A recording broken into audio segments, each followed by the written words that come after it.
So HBO has announced that they've renewed Perry Mason for a second season, which isn't a big surprise, and I'm really glad to hear that because I'm enjoying it quite a bit so far. I apologize for the lateness of this review. My parents were visiting from out of town, and I wasn't really able to shoot on my normal schedule due to that, but I hope you'll be understanding.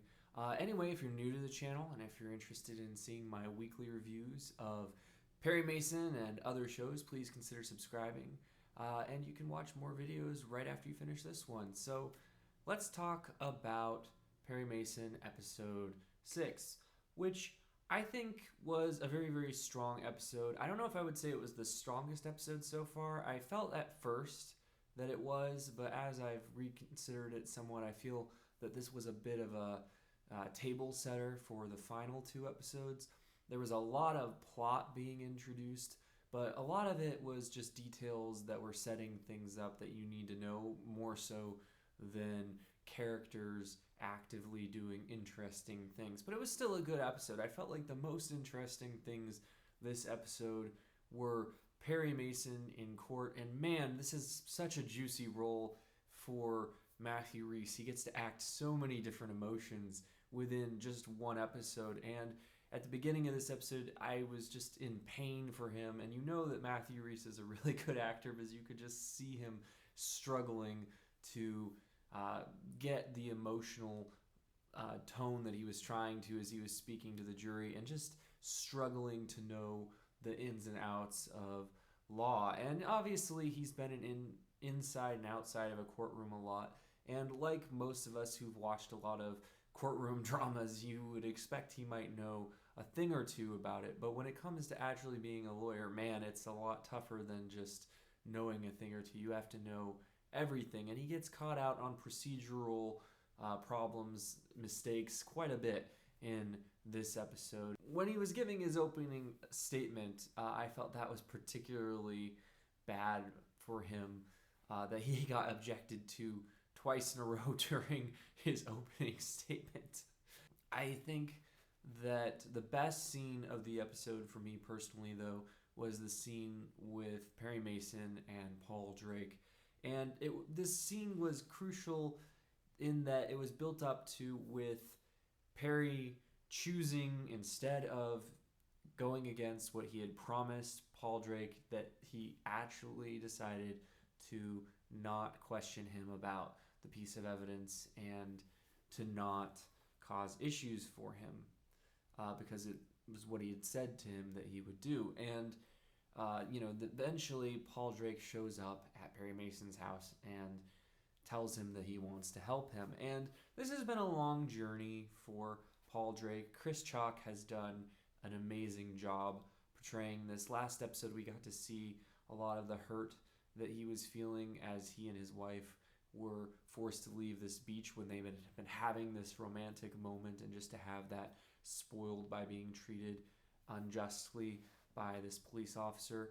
And this episode, in his speech with Perry, we get to hear a little bit more of the constant burden that Paul Drake is undergoing, this fear that he will take a step wrong, that he will betray how he really feels, and that will cost him everything. And you can see this burden on him. It's been in Chris Chalk's performance throughout this season, but this episode we get to hear a lot more about what it feels like to be him. And I thought it was particularly impactful when he talked about how he can't even cuff a white man, and particularly, if he had to cuff a murderer, he wouldn't be allowed to. Even the lowest form of criminal, as long as they're white, can look down on him.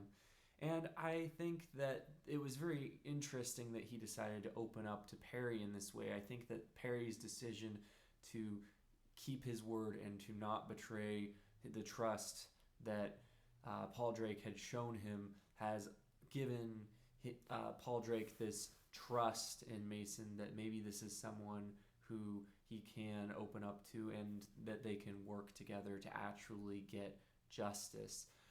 It was also interesting this episode because there are going to be consequences to this, as Paul Drake ships his wife out of town because he's very much concerned that Ennis and the other cops are going to come after him. They gave him money this episode, and I have no trouble believing any of this stuff. I'm sure a lot of people might feel that this is heavy-handed anti-police propaganda, but I think you would have to be living in denial to not know that while this may not be the case everywhere and it may not be every police officer, that this kind of stuff does happen all the time, and that at this time in history it was very much the situation for a man like Paul Drake. And I'm reminded of this movie I watched recently, Best Picture winner from 1967, In the Heat of the Night, starring the great Sidney Poitier. And there was a scene in that movie where he slaps a white man back after the man had slapped him. And this scene was considered stunning in the time because it was showing this man standing up to a racist. And when you realize that that was 1967, years, decades after this, and you realize the position that Paul Drake would have been in the 30s, even as a police officer, that he isn't working with white cops and that he's segregated within the police force. It's just very, very interesting stuff, and I think it's very crucial to understanding the motivation of his character and why he's choosing to buck his fellow officers to do the right thing. Of course, his decision to help Perry by giving him the dentures and helping him to fabricate this evidence that was supposedly turned over by Maynard Baines turns out to not matter because the judge won't allow it to be introduced.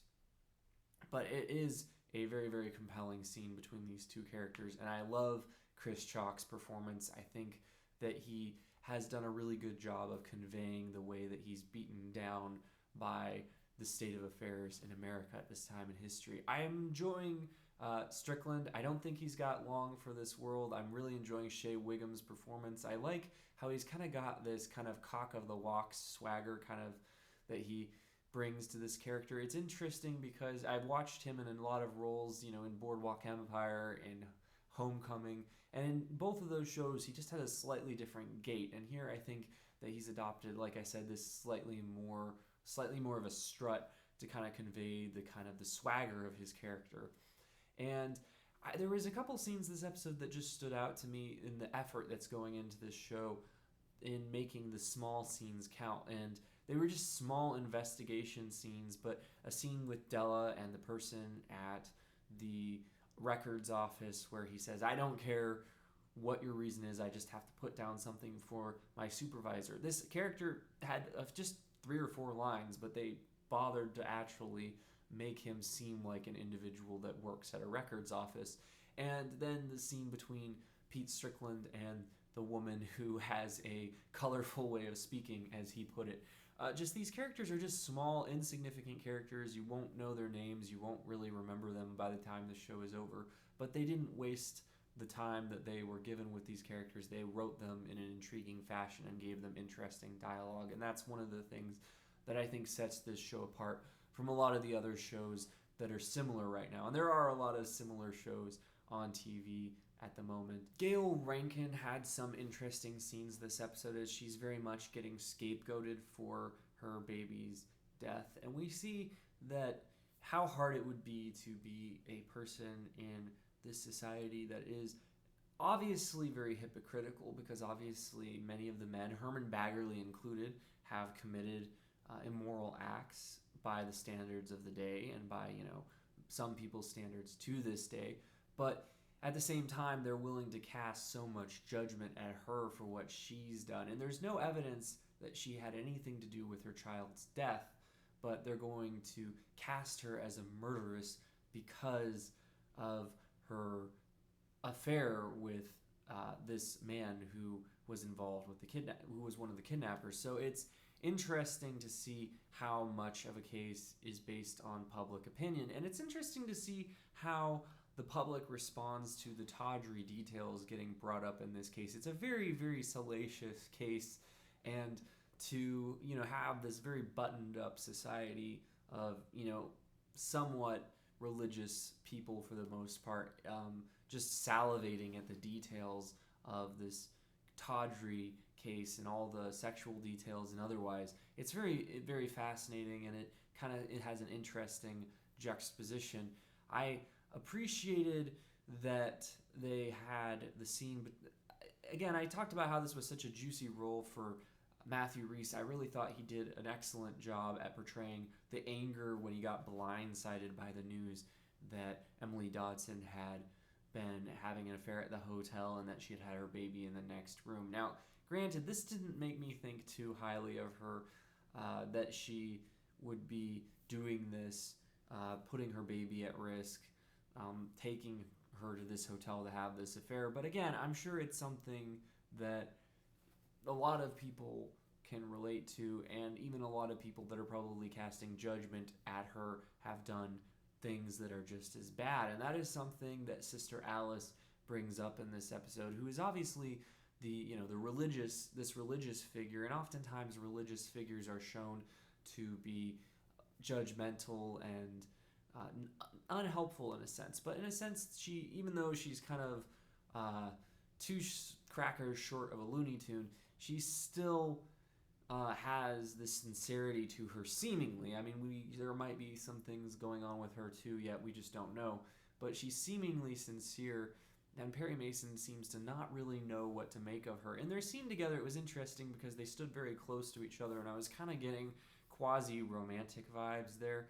But of course, Perry's already attached to Lupe, who had a brief scene with this episode. The ending of the episode, where it seems that Perry has stumbled upon this offshoot of the church where they've been laundering money or, siphoning off money for their own personal benefit. It's interesting how this is going to play out and how the church perhaps was involved with what happened to the Dodson baby. I'm not entirely sure yet, but it certainly seems that, again, in keeping with the themes of the show, everybody has secrets, everybody is corrupt, and you can't trust what anyone tells you.